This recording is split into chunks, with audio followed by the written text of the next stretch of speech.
यानी इंसानी अमल से भी और नेचुरली भी।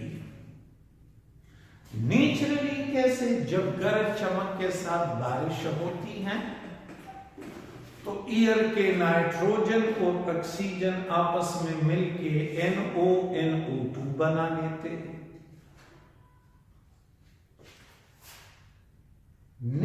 एंथ्रोपोजेनिक एक्टिविटी से कैसे? जब भी घरों में या कहीं पे भी आप आग जलाते हो तो इर्द गिर्द का जो एयर होगा उसका नाइट्रोजन और ऑक्सीजन आपस में मिलके नॉक्स बनाएगा। तो नॉक्स एयर में एंटर होते हैं नेचुरल सोर्सेस से भी और एंथ्रोपोजेनिक एक्टिविटी से भी। बिल्कुल इसी तरह सॉक्स है, ऑक्साइड्स ऑफ सल्फर, ये भी एयर में एंटर होते हैं नेचुरली और एंथ्रोपोजेनिक एक्टिविटी से। नेचुरली कुदरती तरीके से कैसे? जब कोई आतिशफशा पड़ता है ड्यूरिंग वोल्केनिक एरप्शन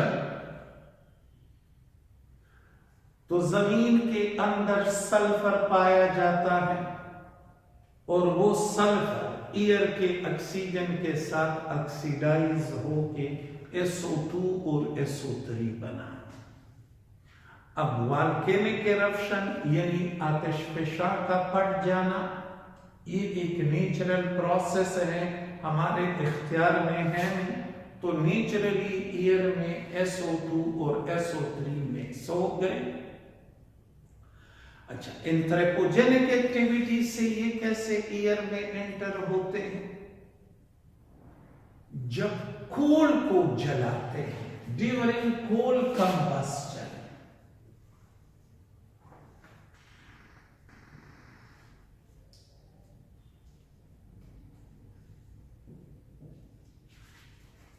कोल के अंदर ढेर सारा सल्फर होता है और SO2 SO3 जलाने के दौरान लिबरेट करता है।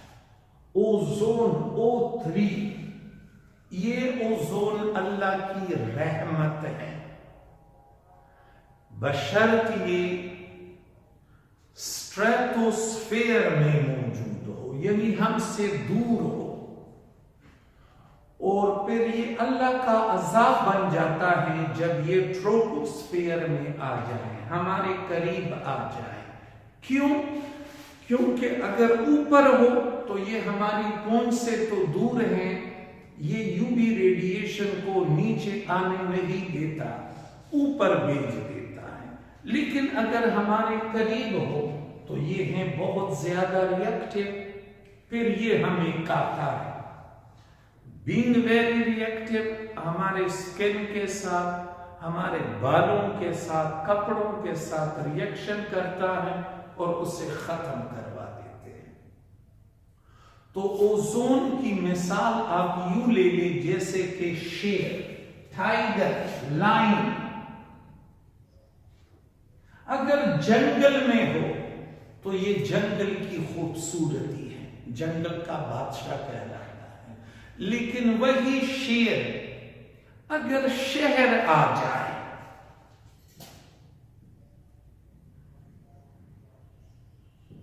शेर अगर शहर आ जाए तो फिर वो क्या करता है? तबाही मचा देता है।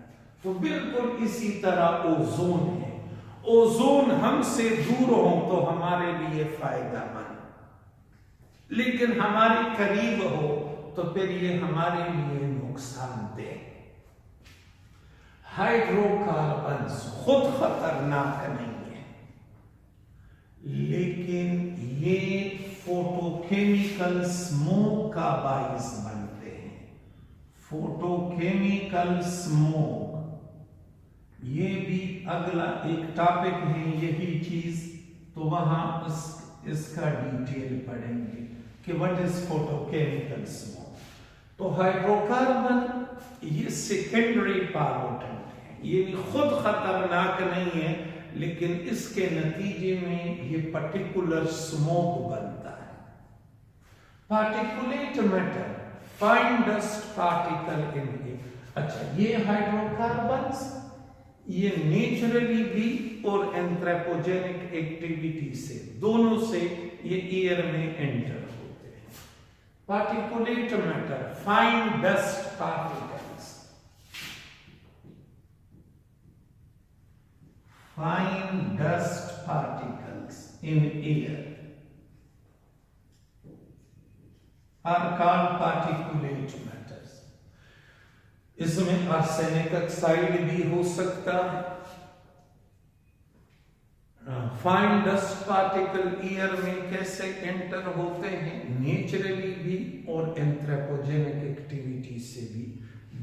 नेचुरली कैसे? जब हवाएं चलती हैं, तूफानी हवाएं, तो ये डस्ट पार्टिकल एयर में मिक्स हो जाते हैं। और एंथ्रोपोजेनिक एक्टिविटी से कैसे? जब गाड़ियां चलती हैं तो भी पार्टिकुलेट मैटर एयर में एंटर हो जाते हैं और एयर को पॉल्यूट करते हैं।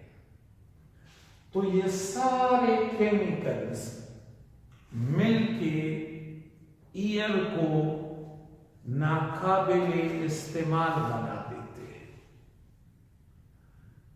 जब एयर पॉल्यूट हो जाए तो क्या होगा?